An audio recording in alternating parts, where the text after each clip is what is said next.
Okay, hopefully everyone can see the slides now. So what I'm going to discuss today is a little bit about customer intimacy, what it is, or what it's been defined as, and how UX and how we can, as UXers, help customer intimacy to build relationships, and take you through my own personal sort of experience and some sort of frameworks that may help, hopefully, if you ever encounter this yourselves. First things first, I introduce myself. I'm Joe. I originally am from the UK in London, and I realise this internet is being very poor.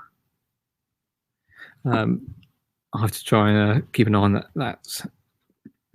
Yeah, so I started in London 10 years ago doing UX, various roles in-house, in different brands, and also in agencies as a freelancer. I moved to Belgium 4 years ago.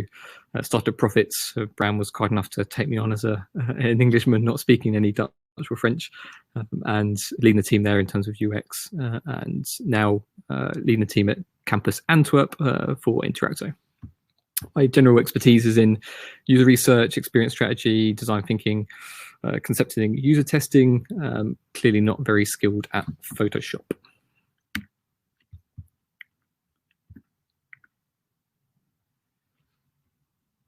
Just want to make sure that my slides. Annie, Bav, are you seeing the difficulty in loading the slides again? Yeah, there's a slight difficulty going on there. Okay. Just going to hand that slightly.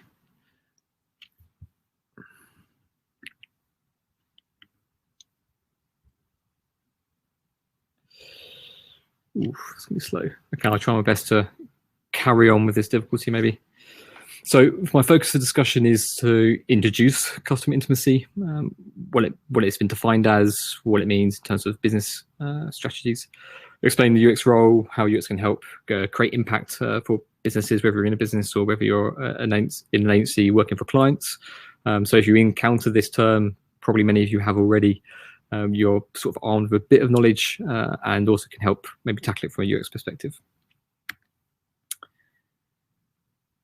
Caveat, it's just my perspective. Always challenge ideas in this that you see in this. Do your own research always, of course, and strive for a better solution as much as you can. So I see some people have just placed what customer intimacy means for them on the chat. So look, Benjamin, don't think you've read or heard the term before, but evokes the feeling of being much more customized and personalized, like more than choosing custom colors. True. Definitely customization and personalization is a big part of it from a platform point of view. And I will delve a bit deeper maybe into that. Jakob, some of the customer's jobs to be done. It's a predefined solution or approach. That's definitely true. I think always start with it. It's a very customer-centric thing that we need to start from, and not starting from a feature list, which is often the mistake. And then Kathleen, remember that it's done in 3 stages around market leadership. The other 2 are operational excellence and product leadership. Spot on with that one. I think we can delve a bit deeper. So start with the basics. Always start with some definitions. I'll skip that one because it's loading very poorly. So start with customer definition. That's the person who interacts with your brand, business, and buys goods and services from your brand or business. And that's the people we want to target, of course. Intimacy, that's defined as a close familiarity or friendship on a most basic level. In terms of customer intimacy, look at a definition for that, which is a value discipline, which I'll explain in a little bit for those who are not familiar with what that means.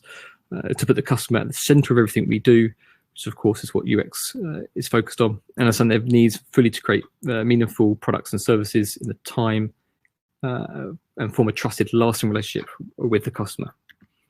So the value discipline is the business tactic and the what, the ambition of what a business wants. The promise being that they're going to put the customer first in everything they do. The how is understanding their needs to fully create meaningful products and services. And then that's the impact is to form a trusted, lasting relationship with the customer. So that's kind of how tend to break down the definition of this to make it a bit more familiar for people. Let's delve a bit deeper in terms of what that means for a business and how they think about customer intimacy, so you can understand a little bit more from a business perspective. As Kathleen correctly pointed out, there's 3 value disciplines that brands tend to focus on, and that's product leadership, customer intimacy, and operational excellence. In terms of the 3 disciplines, brands will focus on all 3, but at slightly different levels. So you always want to make sure that you hit the industry standard for your industry and then for your sector as a business, and you may focus then on being a market leader in one of these. Product leadership, that's focused on product differentiation and being a leader in terms of the product you're given to users, whether it's a physical product or a software product. Customer intimacy is, of course, focused on the customer response and building a relationship with the customer. And operational excellence is focused on internal optimization, so optimizing the processes of the business itself.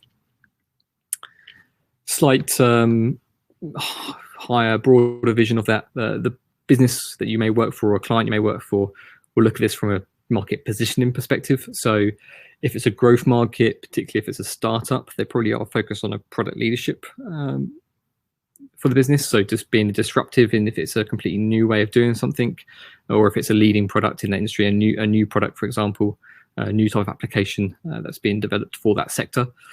Then if you're in a mature market that's been around for many decades potentially, then there's usually 2 business focuses that you can do to position yourself better in a market. That's customer intimacy, which is focused on the line extension to users, enhancements in terms of the experience you're giving to users, and support that you're giving to users. Then there's operational excellence, which is in turn focused on internal efficiency, so improving those and bringing more value. Maybe it's reducing costs, for example, the end of line for users. There is one extra, which is if you're in a declining market, which is category renewal. I'm not going to focus on that today, but there is an additional one just so you guys are aware. In terms of how businesses use this, and these are market leaders on one, and then they focus on being industry standard on the other 2. That's the general sort of emphasis. The reason being is it's usually too difficult, too costly to focus on 2 of the value disciplines at the same time. But there are some exceptions to this, which I'll talk about in a second. I'm going to give it a second for this to load because the graphic is quite difficult to see, I appreciate. So I'm going to go through some examples just to give it a bit more grounding for you guys, if you're not aware. So Nike, for example, will be focused on quite a product leadership strategy, bringing new trainers to the market, more inventive soles. You may see different ways of doing laces in the football boots, for example, and focusing on innovation there. They will, of course, still focus on customer intimacy and operational excellence, and will probably be quite a leader in that. And that's not to say they only focus on products. They, of course, focus on the other 2, but their main focus is on their trainers. This is being very bad.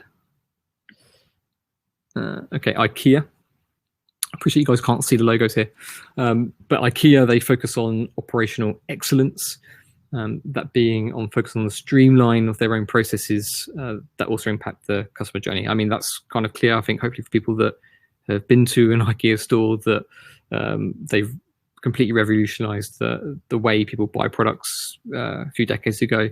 And that's the focus, because they focus on operational excellence. That being said, they do focus on the product, but as we know, it's to keep costs down. They're not a leader in terms of furniture. Don't do the highest end of furniture design, and they focus on more the process to optimize for cost. And then they do focus on customer intimacy, but it's not so much. If anyone's dealt with support at IKEA, it's pretty good in terms of if you're returning goods, but they're more on par with their competitors rather than producing anything that's additional. We use Salesforce as an example of customer intimacy. Brown pointed out earlier that bowl.com is also a good example of this.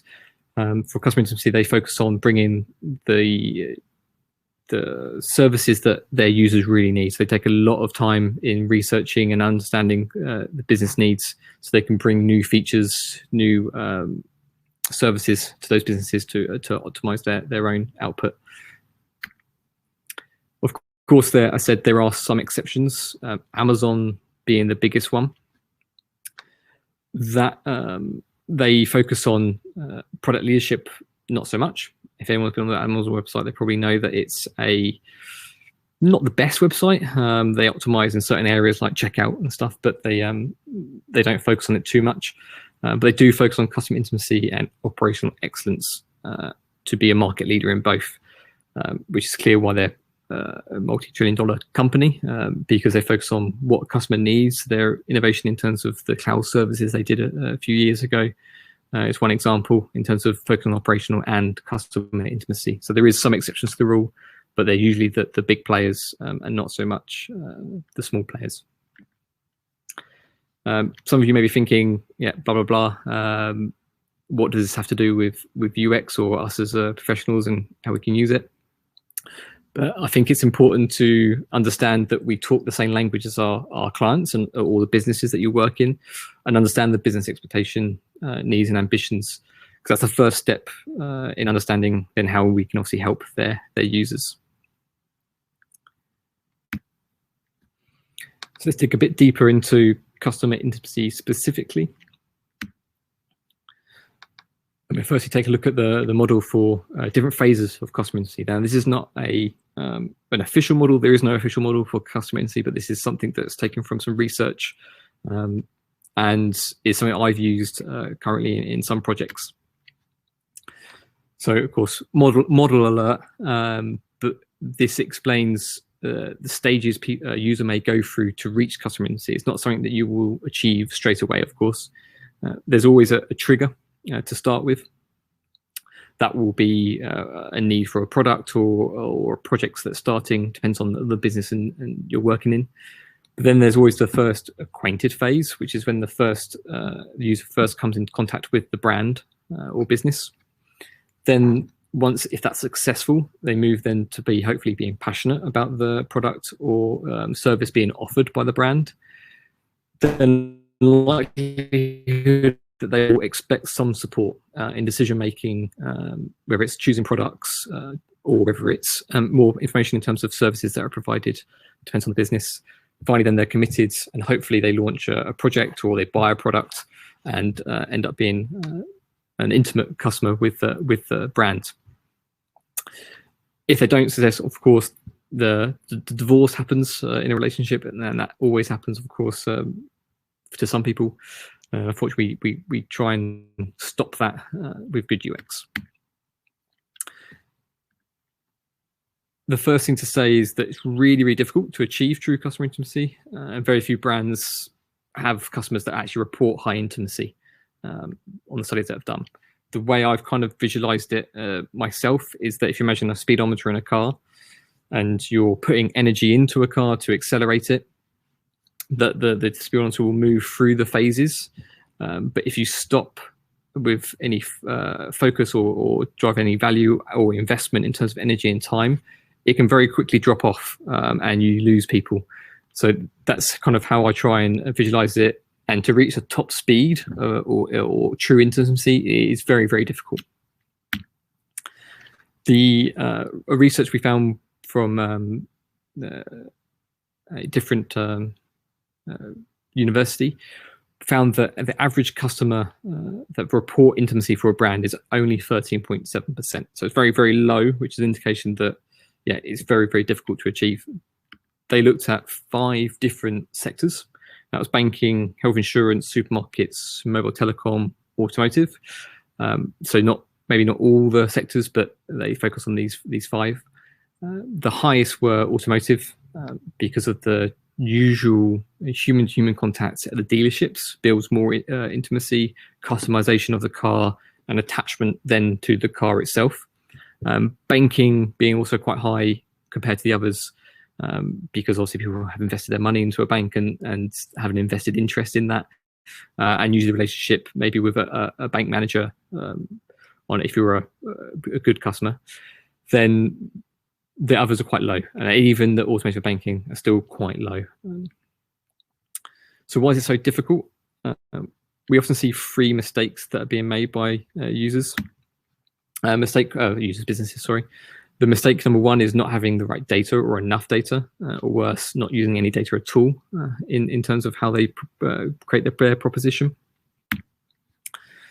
There's three different types of research or evidence we kind of focus on: fact-based, non-evidence, and pseudo-evidence.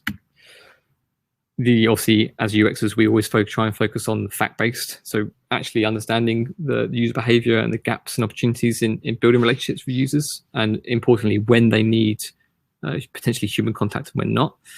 Or if you don't do the non-evidence, which attempts to support claim with no real insights at all. Important one is pseudo-evidence. So for a smaller business that maybe is a startup that is focusing on customer intimacy, it's probably important that you ultimately can't maybe do big, long research trajectories that are quite expensive. So having pseudo-evidence is okay, and that's defined as attempts to support a claim or behavior by using hypothetical scenarios or a story that has no basis in evidence. But make sure that you understand, everyone in the project involved understand that's an assumption, and that there's these things that you bring forward to further research and testing before moving forward. Don't rely on it as evidence. Mistake two, simply asking what users want and thinking that will deliver customer intimacy.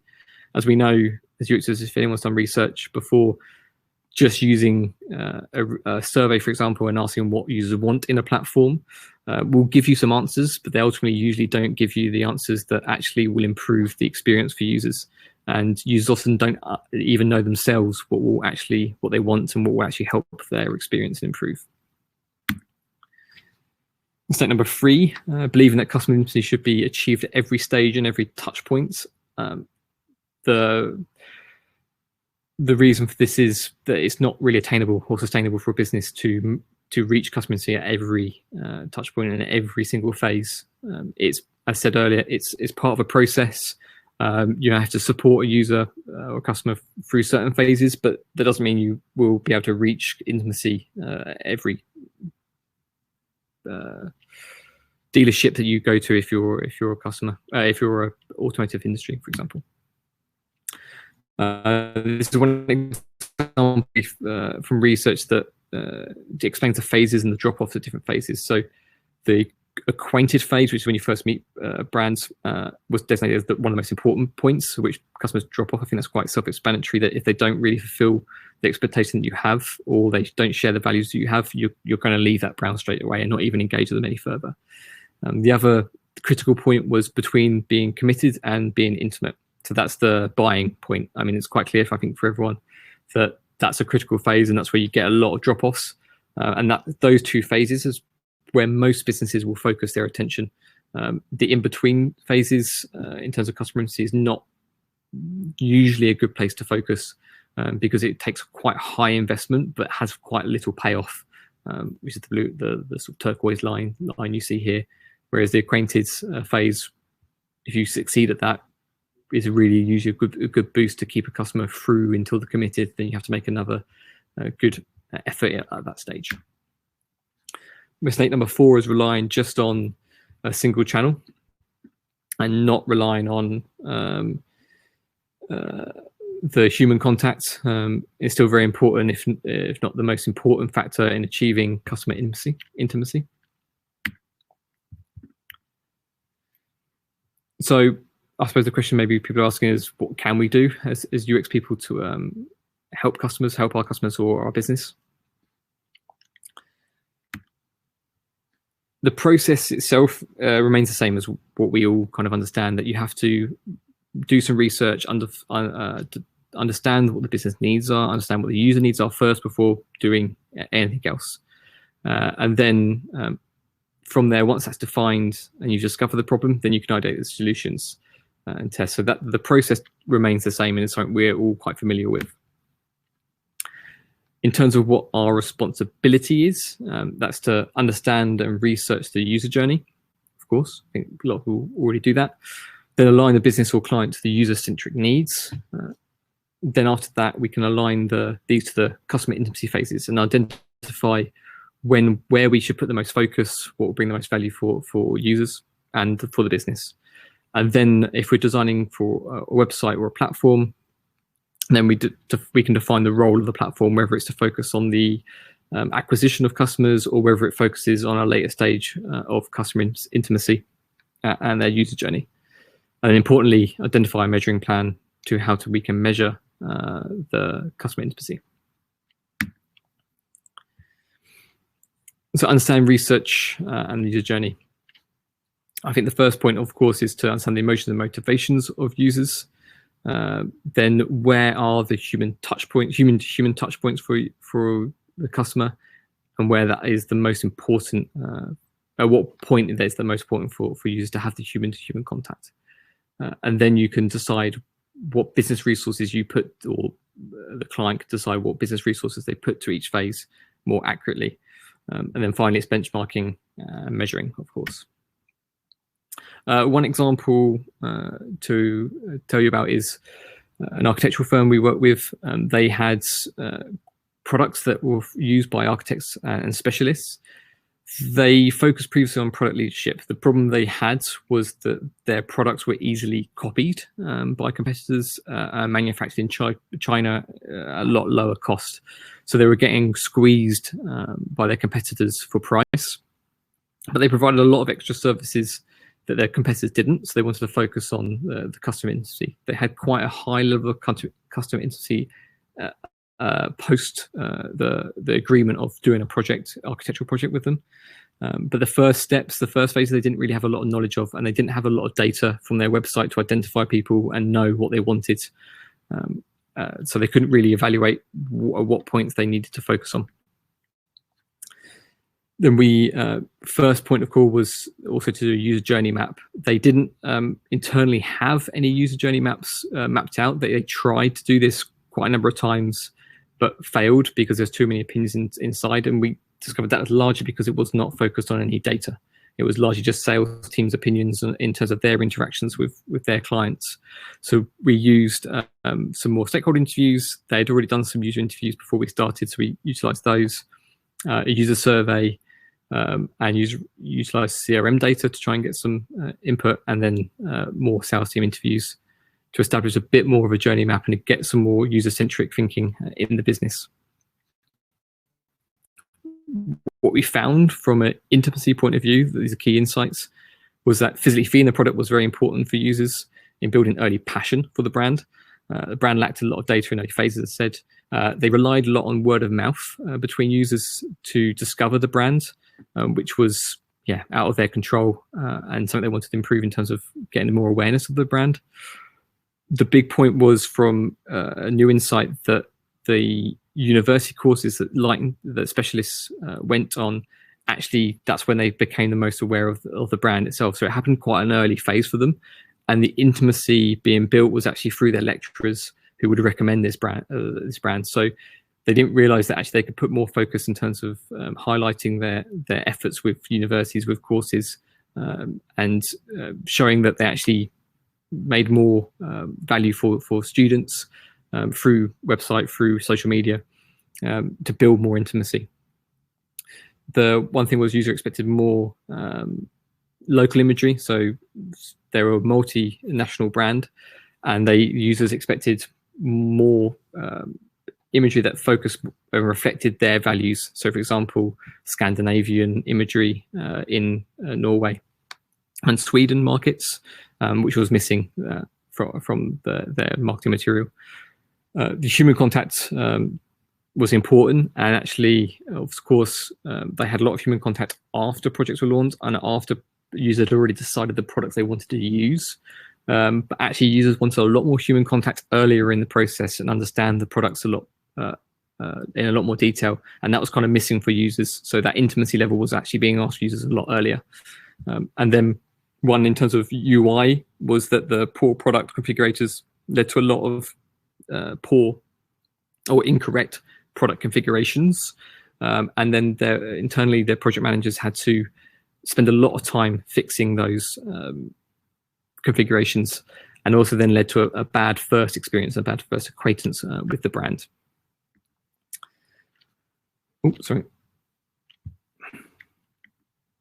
So the next step is then align the business with the client and the user-centric needs for their customers. One example I want to talk about is WeWork. They want to understand how their users use their collaborative workspaces. So if no one's aware, they have offices that have people, the collaborative workspaces for freelancers or for small businesses that had small teams that use one room in the office. And they want to understand what they were doing wrong within the physical space. So what they did was set up to align the business in terms of user needs. They actually built their own research platform and open this up to the whole business, so people or the whole business understood what the user needs were and where they were going wrong, and that actually helped them understand and empathize with their users a lot more. In terms of aligning then from a UX point of view, I think it's always important to give, as best we can, some actual impact for businesses.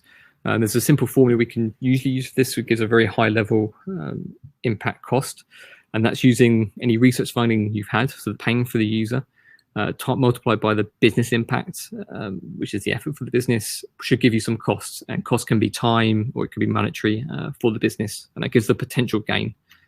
So an example would be 13 correct configurations a month led to 120 hours of the internal teams having to correct orders per month, which then gives an output of potentially 3,600 hours a month. Of course, you're never going to hit 100% of that, but maybe even if you hit 50%, that's a lot of hours you can utilize. And from a customer intimacy point of view, it creates a better first interaction with that project manager, because then they can actually sell the services a lot more, build a bit more rapport with the customer, rather than fixing a pain point that's already happened, which obviously can push people back to leaving the brand. Next, for me, is to align these to the customer intimacy phases. What I tend to try and do is map the user journey against the different phases, as explained earlier. So the acquainted, the passion, support, intimacy, and then through to commitment. Usually these align with the traditional marketing model. So the awareness phase usually aligns with the acquainted phase. The information phase can cross over from passion to support. So they obviously gaining information about a product or services. They like what they see, and they're then considering it. Consideration phase, a lot more focused on terms of supporting the customer decision, and that's the customer intimacy phase that's most important for there. Finally, then the decision phase is a mixture of the support and also the intimacy phase. You don't reach intimacy until you've given enough support, enough passion for the user needs, that they then have quite a strong relationship with you, and then they can hopefully kick off a product or buy a product or kick off a project, depending on what service you provide, and then fall into the committing phase. Of course, at any point you can then lose the client, and they will divorce you, to use an intimacy part, but that's kind of standard with any journey. Defining the role of the platform is the next step, and it's important to map this against then what you're trying to achieve with the platform and what phase they should focus on, whether it's the acquisition or whether it's more later in the support phases. What I'm trying to avoid doing is focusing just on the minimal viable product. I don't like this because usually you only achieve a valuable on a basic level. You succeed in some needs, but you don't usually succeed in the later phases for customer intimacy. So the support, or maybe even the intimacy level, where you build a bit more love for the product. So I tend to prefer to try and use the model of a minimal lovable product, which instead of focusing on creating all the basic functionalities that you need, you focus on the key ones, but you also don't forget then the ones that can bring a bit more value on a maybe emotional level for a user. Important, of course, in everything we do is then being able to measure the experience. What I tend to focus on in terms of measuring experience is, of course, usability testing before going to development. That's very important, and gaining some qualitative feedback also on the experience, not just the success of tasks. Continuous alignment with the customer needs. That's important for a business has to understand that it's not a one and done scenario, that you need to continually improve the experience. Then try and set out a framework to measure customer intimacy. This is quite a difficult one, but there is some tactics which I'll explain in a second. Then the segmentation. That's one important one that a lot of brands maybe miss in terms of actually segmenting their customer database very well, because they probably haven't got good enough data. Then measuring the continuous success rate of individual features on the website and discovering what pushes people through the customer intimacy phases and the user journey the most effectively. Engage and measure customer satisfaction, of course, and then create potentially a customer advisory panel. That last one is a really good tactic, but does you need quite a high investment and trust with the business. Done it recently with a group of customers that were very keen and they like the brand. And you create an advisory panel because they love the brand. You can find out what triggered that and gains a bit more insight. Then you can test new features, new services, new things with them, and use it's a good technique to test stuff. Next, then, in terms of actually measuring the customer intimacy, there is additional triangle of love. It's called. It's not my model. It's a no model. And the 3 points of the triangle of love, or the 3 factors, are intimacy, commitment, and passion. So you've seen in the journey, but these are 3 things you can measure in an experience. And one technique is using just a survey, and you can use a scoring metric based on questions that are segmented based on commitment to the brand, intimacy to the brand, and passion to the brand. And that scoring metric can be used on a high level. So you're not focusing on a specific feature, but you're focusing on just the overall feeling of the brand. And this can be used after you've maybe are testing a specific feature, so you can see the impact on the intimacy from that feature. And if you benchmarked it and your scoring's lower after that feature, you probably know that you're probably going in the wrong direction.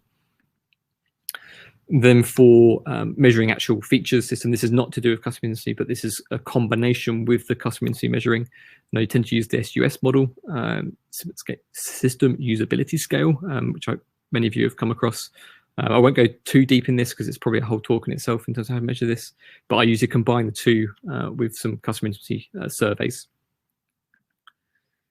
This is usually then also another survey questionnaire after a user's been tested on for a new feature, or you have it running live on the website and you ask people to, or via email, to give you a score based on some set questions that then you can slightly complex scoring mechanism, which I won't go into, but feel free to ask me about it afterwards, that can score your usability. Finally, I wanted to just address, and this is an open question, I think, to all of us, maybe we can discuss it later, is look into the future and what customer intimacy means for new technology that's emerging. So one thing I think is quite recent is how we gain greater individual data control. Greater individual data control, how can we still gather insights? So with what Apple did recently in terms of allowing users to completely block tracking through the actual device, that's also going to impact then our ability probably to track data, and we should be more ethical anyway in terms of how we track data and asking permission, being transparent of what data we are tracking as a general rule. But that then impacts, of course, how much insights we can get, and I think there just needs to be greater emphasis on actually doing user research. And for clients that we deal with, it's explaining the value of doing that research to them and not presuming and assuming things too much. And I said 96% of US users of Apple, of course, in Belgium and Europe, Google is more highly used, but 96% of people did block the tracking of apps and their behavior in the recent update. So that's an indication that we have maybe a potential issue brewing in the industry, that we are going to miss that data. So we need to put more emphasis on actually the skill sets of proper research. One potential change we could see in the future in terms of human-to-human contact is to be placed by maybe an AI face of the business, let's call it. And that's then supporting maybe the initial questions, the acquaintance phase, gathering initial needs, to allow then the human-to-human contact to be a lot more targeted and a lot more focused, and providing potentially additional value for the customer a lot quicker in their journey. I think speed is going to be quite important for moving forward, and those brands that can gain those insights and react to them quicker will probably be the market leaders. Example is, I'm probably going to pronounce this incorrectly, Michaela, who is an AI influencer, meta-human on Instagram, and is quite well known now. I think probably a few of you are quite familiar with this. And I think maybe that's the future in terms of brands creating these meta-human AI interactions. It's a further step beyond the chatbot interfaces, and a lot more accurate in terms of what information they give. Of course, to do this, you need a lot more data. So that would be the challenge facing us forward, which is combined with the restrictions that we may face. And maybe brands will then start selecting their own AI persona that they then use as the face of the company. An example of a generated photos website which uses AI, and all these people do not exist. They're built with AI, and maybe that's the way forward for brands in terms of building more intimacy earlier in the journey and facilitating that human-to-human contact, but it's actually human-to-AI contact a lot earlier. I hope that wasn't a lot to digest and not too long. I haven't gone over time. But if there's any questions, and I apologize for the slides being rubbish, it's my fault. And I'll send them to you after so you can take a look through. But if there's any questions, any comments, feel free to shout. Yeah, so much. And thanks for sharing the slides, because indeed they were a bit jumbly. I took quite a few screenshots. There were some really excellent points in there that I'm going to save for later. No, fascinating talk, and thank you. I wrote down a couple things, and we don't have a ton of time for questions, but one, I wanted to thank you for that ROI calculator, excuse me. Because when we talk about customer intimacy, helping our clients to invest in UX and to make the business case for good UX and customer intimacy is probably being quite intimate with our own customers, our own clients. So let's see ROI tools and anything that we can help our clients invest in programs like these. Just one super quick question, and maybe we can even follow up more in the Q&A session afterwards, is that balance between customer intimacy, operational excellence, and product leadership. You kind of had these sort of different arrays in that model earlier.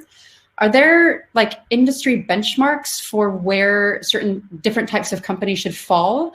Or do you have any advice on how to help a company find their particular balance? Like, are there certain types that should be much more focused on product leadership, or CI or operations? Yeah, indeed. I think it goes back to then the position of the market. I mean, to be honest, from my experience, that's usually already dealt with from a business perspective. So we get told what model they're using. But I think it's in terms of, for our own sake, it's where they're positioned, whether they're a new market, whether it's a mature market or a overheated market. And then you kind of go from there in terms of establishing what's the most useful model, and doing a lot of competitive research is the key one, because I think that's then identifying where the gaps are. For example, the example I used in terms of the architectural firm was the copying of their products was a thing they didn't want to try and they want to have a race to the bottom to produce the cheapest product. They wanted to maintain their quality and believed in their own product. So then they focus more on the customer intimacy to differentiate themselves, because they saw that as the gap in the market. So yeah, I think competitor analysis is the key one for that. That makes sense, and that also already resonates. Interesting. Okay, well, thank you so much. I think that was fascinating, and I'm looking forward to seeing the slides and reviewing parts of the video afterwards. So I'm going to go ahead and excuse us for it's no problem. I'm going to go ahead and excuse us for a break. We're going to break until 8 o'clock, so that gives you 10 minutes to refresh your drink, or join us in a session. Joe will have his own session, so if you want to follow up with him on any points of his talk, you can just meet him there. Otherwise, we'll see you back on stage in 10. Thanks.